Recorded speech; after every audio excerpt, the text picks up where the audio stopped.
شکرانے کی جتنی بھی صورتیں ہیں، جو اپنے ذوق کے مطابق جس کو بھی ادا کرے وہ اس کی طرف سے اظہار محبت ہوگا۔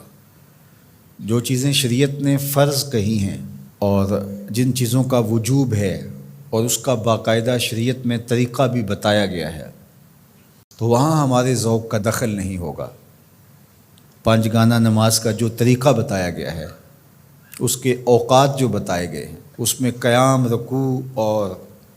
سجدے کی صورتیں ہمارے اوپر واضح کر دی گئی ہیں، مبہم نہیں رکھی گئی، تو اس میں ہم اپنے ذوق کا مظاہرہ نہیں کر سکتے کہ نہیں ہم نماز اس طرح پڑھیں گے، ہمارا ذوق اس طرح کا ہے۔ وضو میں میرا ذوق یہ ہے کہ میں پاؤں پہلے دھوؤں گا اور باقی اعضاء بعد میں دھوؤں گا، ایسا نہیں ہے، وہ شریعت نے ہمارے اوپر واضح کر دیا۔ لیکن جن امور کے اندر شریعت نے ہمیں کوئی اس طرح کی پابندی نہیں لگائی، کسی امر کا مطلق حکم دیا ہے، تو اس میں پھر ہم اختیار رکھتے ہیں۔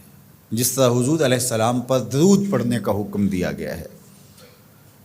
سلام پیش کرنے کا حکم دیا گیا ہے،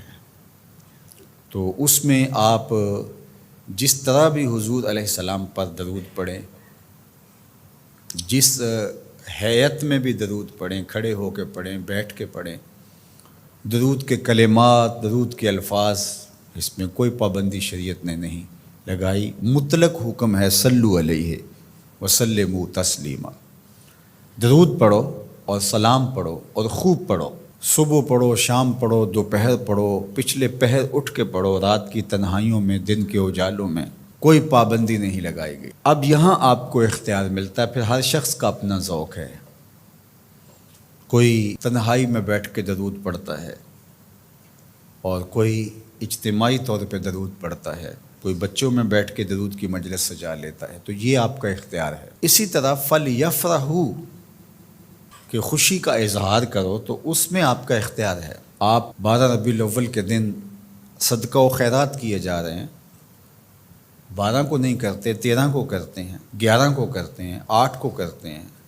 کسی اور مہینے میں کرتے ہیں، حضور کے آنے پر آپ کو خوشی ہے، اس کا شکرانہ ادا کرتے ہیں، اللہ کا شکر بجا لاتے ہیں، قولاً، عملاً، رویتاً، نوافل ادا کیے جا رہے ہیں، روزہ رکھتے ہیں۔ حضور علیہ السلام نے خود روزہ رکھا پیر کے دن، تو اگر کوئی شخص سارے طریق مسرت کے اختیار کر لے، خوشیوں کے سارے رنگ اختیار کر لے، تو اس میں کیا حرج ہے کہ وہ روزہ بھی رکھے، وہ نوافل بھی پڑھے، وہ صدقہ و خیرات بھی کرے، وہ مٹھائیاں بھی بانٹے، چہرے پر بشاشت کا، فرحت کا، انبساط و کیف و سرور کا اظہار بھی ہو، لبوں پر اللہ کی تقدیس کے ترانے بھی ہوں، محبوب کی نعتیں بھی ہوں، اور ذکر مصطفیٰ کا نور ماحول میں پھیل جائے، اور وہ اللہ کا شکر بجا لا رہا ہو اور اس کا رواں رواں بول رہا ہو کہ مجھے حضور کے آنے پہ مسرت ہے، خوشی ہے، تو یہ سارے طریق بھی اختیار کیے جا سکتے۔ ہر شخص کی اپنی کیفیت ہے۔ میں نے کہا اس پہ خام خواہ اتنی ضد بھی نہیں کرنی چاہیے کہ جو میرا ذوق ہے ہر شخص کو ذوق کے مطابق ہی آنا پڑے گا، یہ نہیں ہے۔ جس کا جو ذوق ہے اس ذوق میں وہ اپنی محبت کا اظہار کر سکتا ہے، چونکہ اس میں کشادگی دی گئی ہے، اس میں فرحت کے اظہار کا مختلف انداز ہو سکتا ہے، اور ماضی کے اندر بھی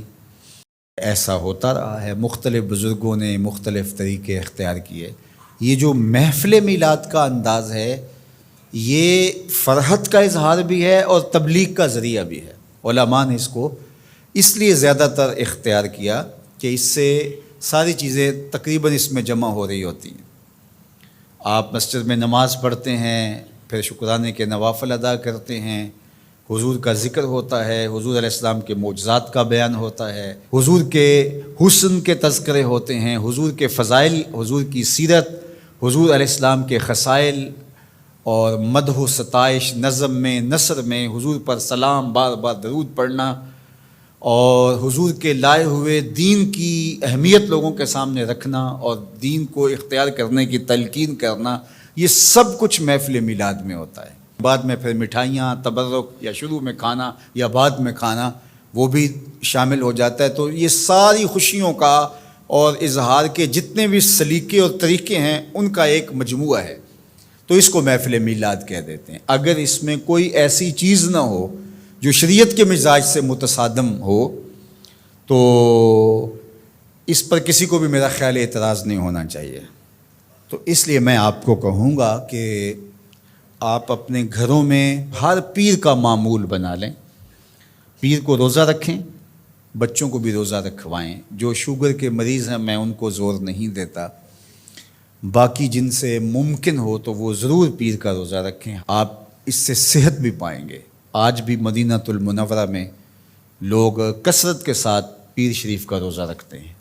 یہ معمول بنا لیں۔ اور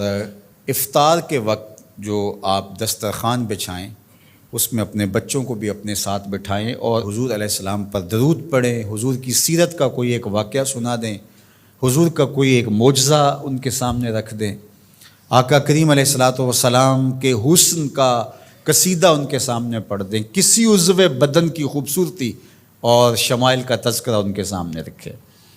اور پھر نتیجہ آپ دیکھنا۔ اس کے بعد دعا کر کے افطار کر لیں، کھانا کھا لیں، اور یہ صرف 8 دن کے بعد آپ کریں۔ 8 دن میں 2 مرتبہ کر سکیں، جمعے اور پیر 2 دن کر سکے تو اور اچھا، تو 1 دن کم از کم یہ مقرر کر دیں۔ اگر کسی وجہ سے آپ پیر کے دن نہیں کر سکتے، کوئی اور دن مقرر کر دیں، یہ سارے اللہ کے دن ہیں، تو آپ دیکھیں گے کہ اس کے اثرات آپ کی نسل کے اندر منتقل ہوں گے۔